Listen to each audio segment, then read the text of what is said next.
Asia Minor, Anatolia. A bunch of tribes are fighting over the hill. The Hittite king Telepinu recognized the country of Kizzuwatna as an independent state in a treaty with King Iputau, and controls vast areas with his fearsome chariots of death. But in order to subjugate the Jamchad, he must pay homage to the Hadad cult rituals, probably human sacrifice, to assure oneself of the power of the deity.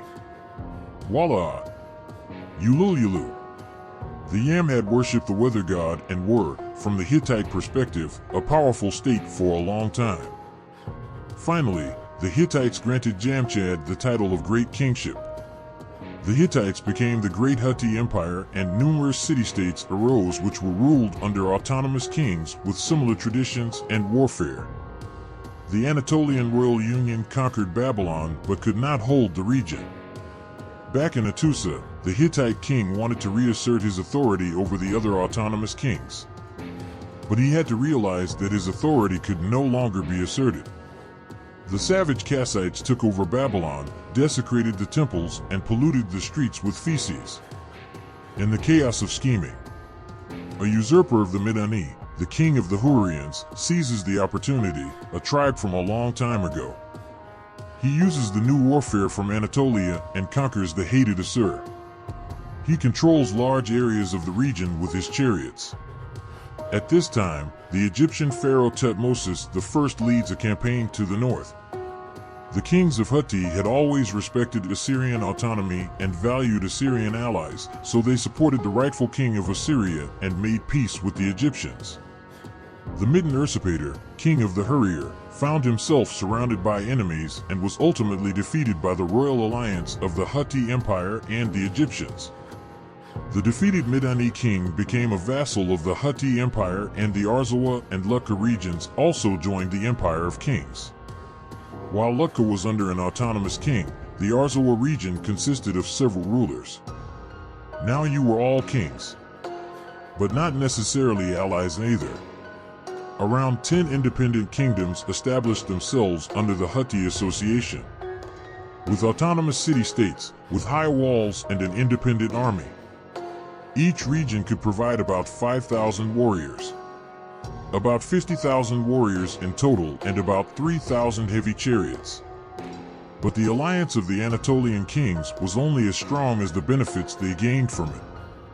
The various Anatolian kings also pursued their own interests. After 100 years of peace with Egypt, the loose military alliance of the Anatolian Pasha rulers of the Hatti was put to the test. The Amorites expelled from Babylon the Semites who fought against the Akkad Empire. In the surroundings of Sumer and Akkad, the Martabejuans rose up, those who know no barley, but the wall of Uruk was stretched like a bird's net over the steppe. They no longer wanted to be slaves of the Pharaoh of Egypt, but rather kings of the kingdom of Hatti.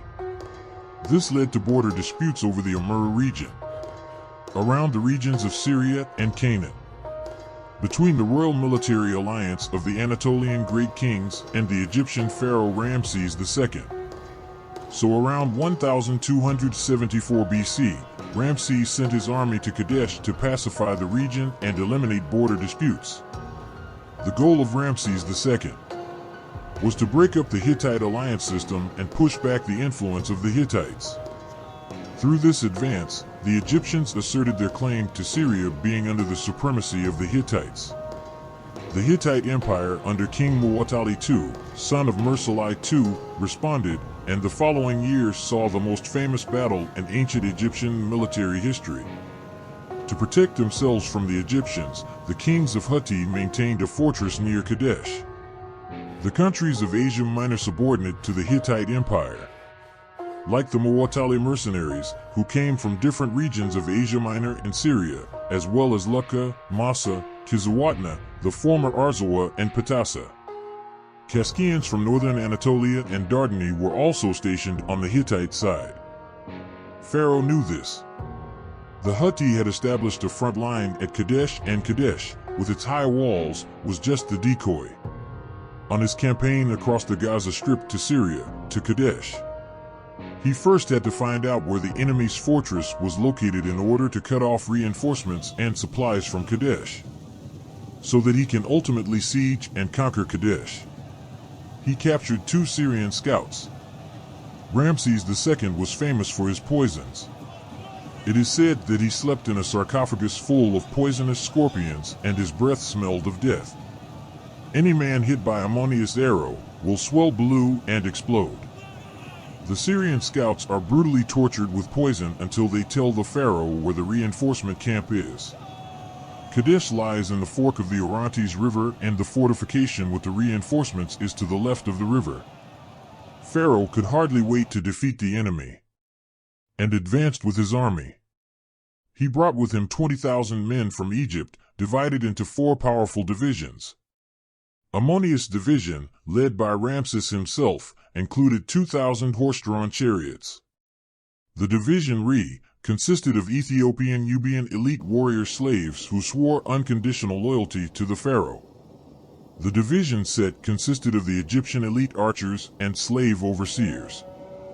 The Ta division consisted of simple archer slaves. Ramses could hardly wait for battle and left the other divisions behind. As he advanced toward Kadesh, he wanted to take advantage of the night's favor because he paid homage to dark gods. The Ethiopian elite slaves went after their pharaoh.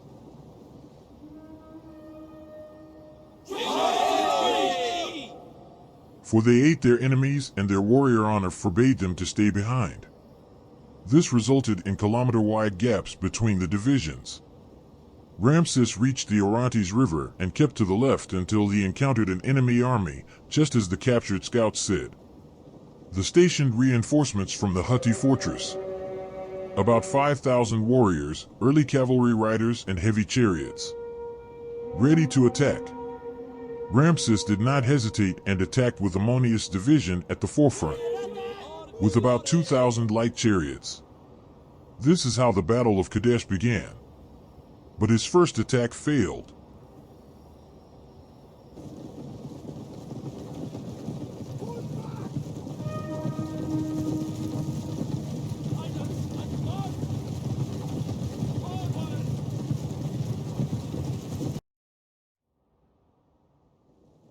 With the roar of the chariots and wheels, your walls tremble. 1274 BC. The Battle of Kadesh begins, the Battle of the Chariots. Ramses II, Pharaoh of Egypt and master of the dark arts, marches with his army of around 20,000 warriors against the great Hittite Empire, numerous Anatolian Syrian kings under the military alliance of the Hatti. After reaching Kadesh via the Gaza Strip, he tortured captured prisoners to obtain the necessary information about the border system near Kadesh and the stationed reinforcements that would come to the aid of the city fortress of Kadesh in an emergency. He then attacked the Hatti reinforcement camp to the left of Kadesh. Scouts noticed his intrusion and the enemy garrison formed up in front of the border fortress to confront the Pharaoh. 5,000 warriors, early cavalry, and heavy chariots on the flanks rounded out the Hittite division. Ramses could hardly wait for the battle and with Ammonius' division, with his 2,000 light chariots, left the other divisions behind. He immediately plunged into battle. When the Egyptian horses and chariots met the Hittite front line, it held its ground. The Egyptian chariots were made of flexible wooden material and tied together with string. They weren't meant for a rush. The Pharaoh called a retreat and regrouped. His strength was his arrows, especially the ones with scorpion venom. Meanwhile, the Hittite elite, using heavy chariots, are trying to advance through the flanks into the center. These were less maneuverable and consisted of wooden planks nailed together with deadly sickles on the wheels. Spear throwers manned the wooden wagons. Ramses formed his band and swerved over the right flank, where he attacked the Hittite elite and unleashed a hail of arrows. Finally, he blew over the middle to attack for the second time. He rode as fast as the wind. His band of chariots had to stay close together. The chariots themselves weighed nothing, bounced off each other but stayed on track. The horses themselves were his weapon. When breaking through the enemy infantry lines, they bit off the enemy's ears, fingers, and noses. A carrot could save your life at that time. But there are no carrots in this area.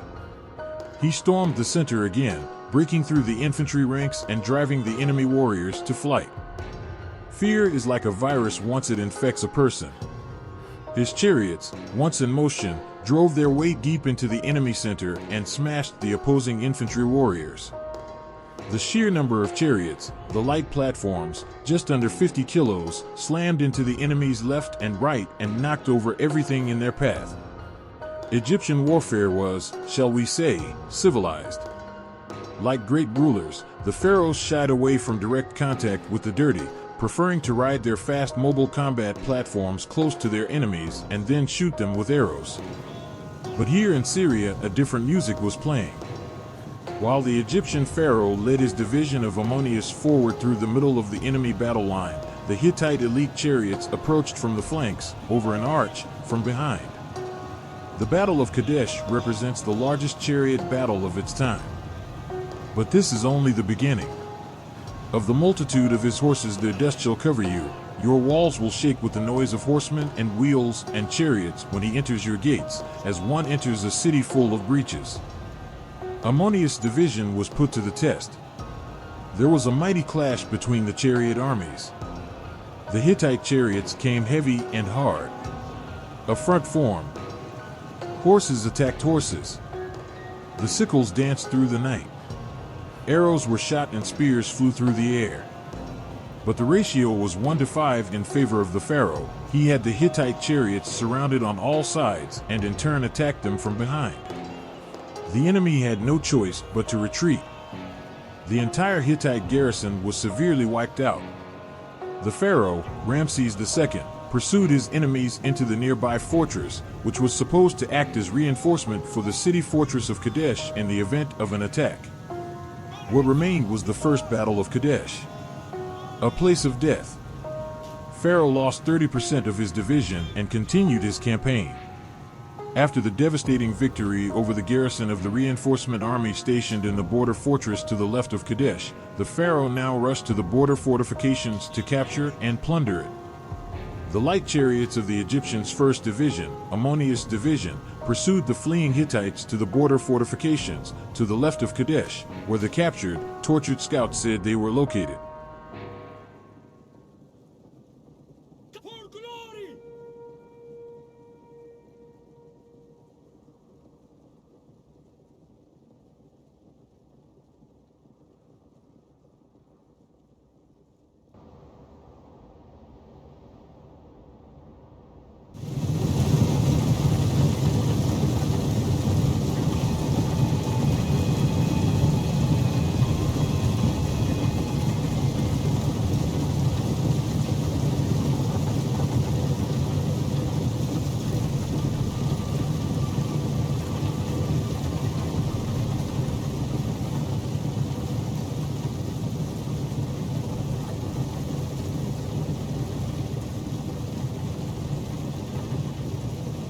The remaining garrison in the fortress tried to flee, but was surprised and destroyed by Ramses and his chariots. Ramses took the camp and plundered it. But Ramses didn't know that there was a second defense. On the other side of the Orontes River, scouts from Kadesh reached the second border fortress on the right of the Orontes River. There, well hidden, lurked the real force of Kadesh. The Hatti kings stationed another border fortress next to Kadesh to repel possible invaders. The legendary Anatolian heavy chariots of death. The kings of Hatti had learned that chariots played no role in city defense. The chariots were a rapid reaction force. So the second camp was well protected behind the Orontes River and could not easily be attacked or overrun. The heavy Hittite chariots were stationed there. Over 1,500 pieces. The Hittite cavalry. The Hydra. Heavy wooden slugs with sickle blades on the wheels. Manned with spear thrower. A cloud of dust will cover you as he rolls against you with his vast chariot force. When he enters through the broken gates, the walls will tremble with the noise of the hooves and wheels. The Hittite upper elite. The nobility of the nobility. The Anatolia were small in stature, like dwarves, but powerful. The general of the right border fortress, hearing of the attack, immediately sent scouts north and called for reinforcements. He also sent his elite, 1,500 heavy chariots, the pride of the Hatti. There was only one way to cross the Orontes River with chariots. At Kadesh there were the only bridges to cross the fork of the Orontes with heavy chariots. The Hittite general of the right border fortress ordered the infantry army from Kadesh to cross the Orontes River to the north. In contrast to the heavy chariots, foot soldiers could cross the river anywhere and approach the left border camp occupied by the Egyptians. So the division from Kadesh moved north and then, across the river from the east, attacked the border camps occupied by the Egyptians and destroyed the Egyptians. Meanwhile, the Hittite general and leader of the upper elite, the Hittite chariots, crossed the bridges of Kadesh to the left side of the river. As the Hittite chariots passed through the forest, they encountered the RE's Egyptian division. The second division of the Egyptians, the Ethiopian Nubian warrior slaves, wanted to assist their pharaoh as quickly as possible, but were surprised by the approaching Hittite force from the east.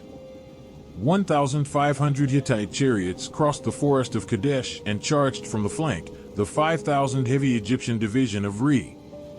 It was a massacre. The sickle swords on the wheels of the chariots cut through the night. It got bloody. The second division of the Egyptians resisted, but found that no resistance could be offered. The Egyptian second division was brutally destroyed. The Nubian Ethiopian elite did not retreat. Your warrior dignity instructed you to follow the pharaoh. So the second division of the Egyptians did not flee to the rear, but to the front, to the left border fortress, to their pharaoh. The Ethiopians are world champions in sprinting and could even outrun chariots. Only a few enough to warn Pharaoh, Ramses II. They informed Pharaoh and joined him in defending the left border fortress. The Pharaoh, Ramses II, manned the fortress before the incoming onslaught of the Hittite elite and confronted the attackers. Finding himself in a precarious position, cut off from his divisions, he charged too far forward and found himself isolated from his reinforcements in the middle of enemy territory.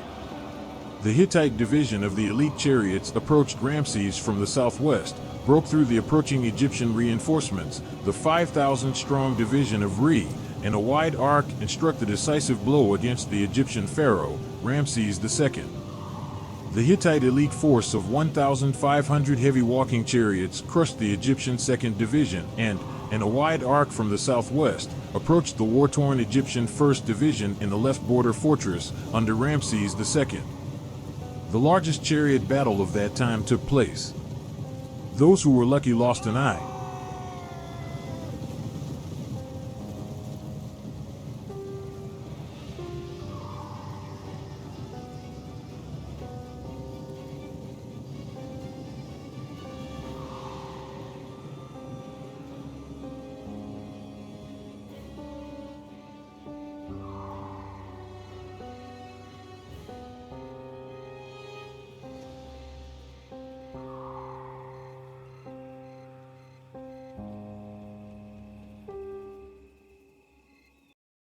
Even if we are used to fantasy stories, facts could be stranger. With the roar of the chariots and wheels, your walls tremble. 1274 BC. The Battle of Kadesh, the Battle of the Chariots. The continuation. Part 3. Soldiers, we are charged with a noble duty to hold these walls and shield the people within. The gods willing, we will be a match for the task. Whatever happens, we must not yield, must not fall. To arms! Prepare and make ready!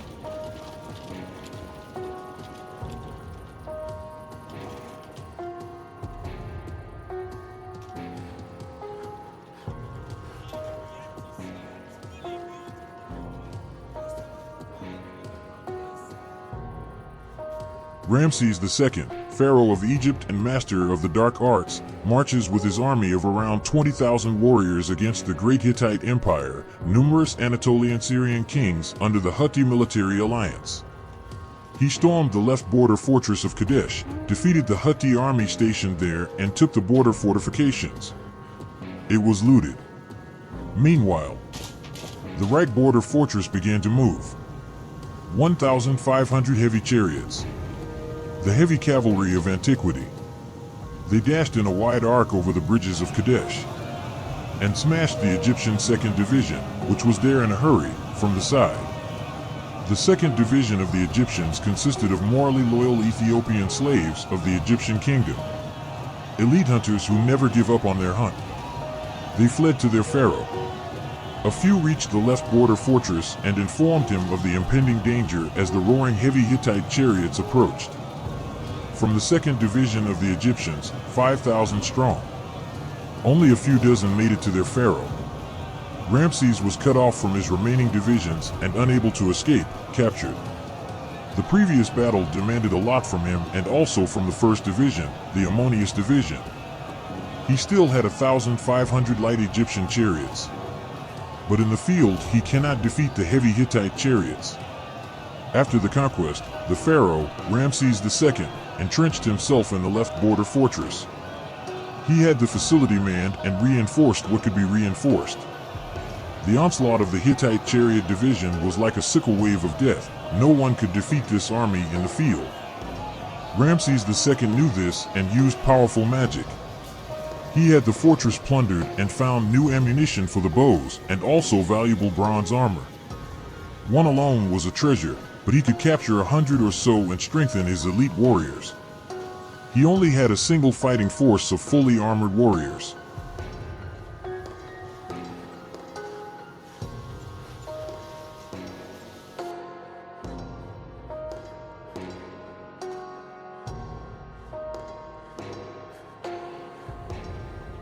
Our defenses will hold, and you will hold. Or by the gods, I will throw any who run from the walls myself.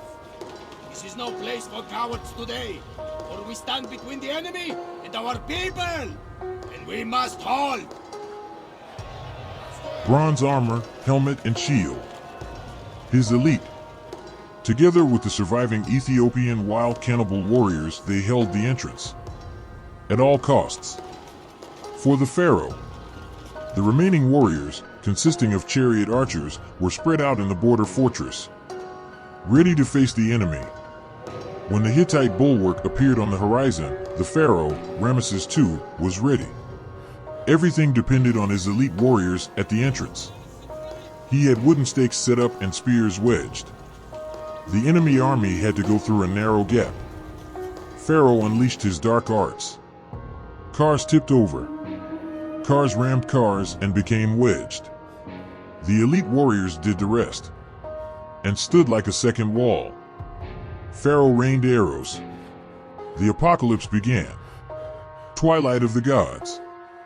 The heavy Hatti chariots had to retreat with their tails between their legs, back to where they came from. But it wasn't over yet. Another Hatti division approached from the east and crossed the river.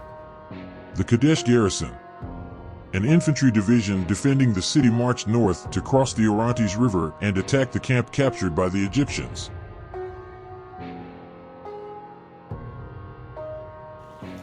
I will kill any man I see with mercy in his heart. Get yourself to a surgeon, sir!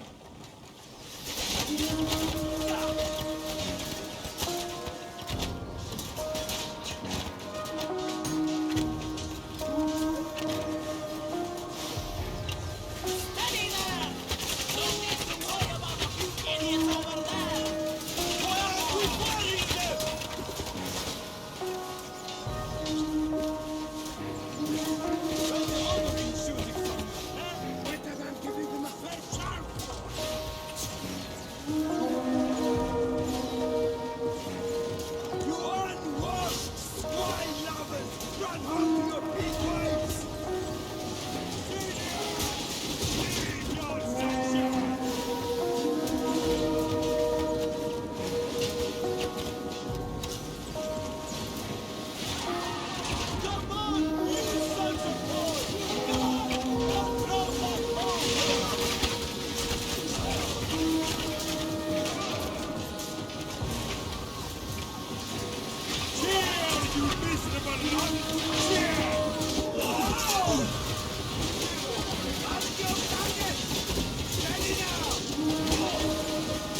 chariots could only cross the river at Kadesh.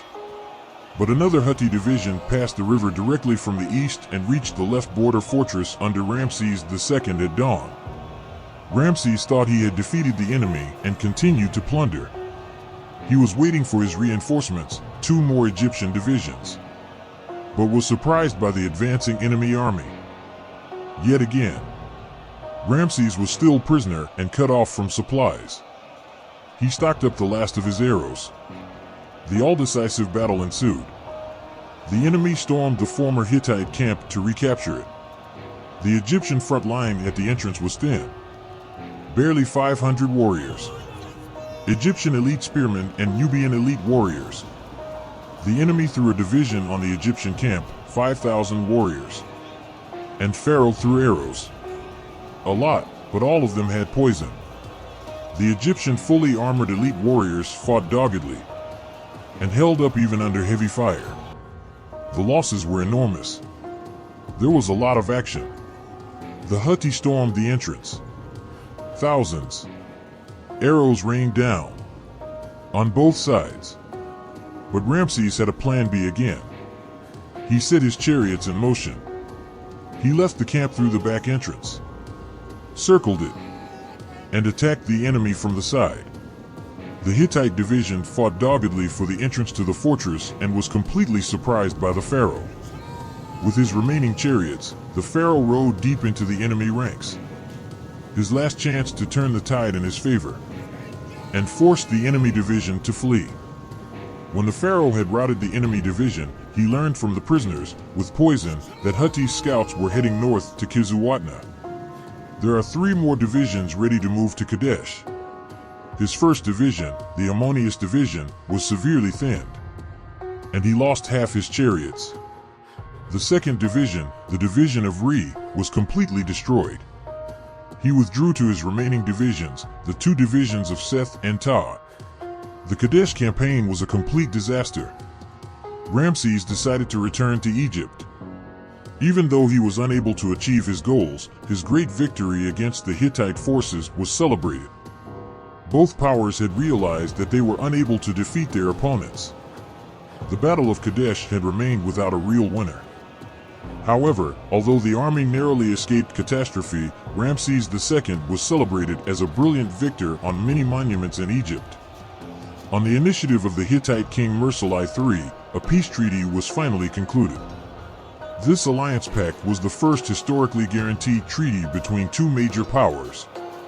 It was intended to last forever and established the spheres of influence of the Egyptians and Hittites, with the Orontes as the border between the 2 empires. In addition, a marriage alliance sealed the contract. Ramses married 2 of Mursalai's daughters. If you liked the video and don't want to miss another one, then I would be very happy if you press the I like button, and I don't want to miss it switch. Sequel follows.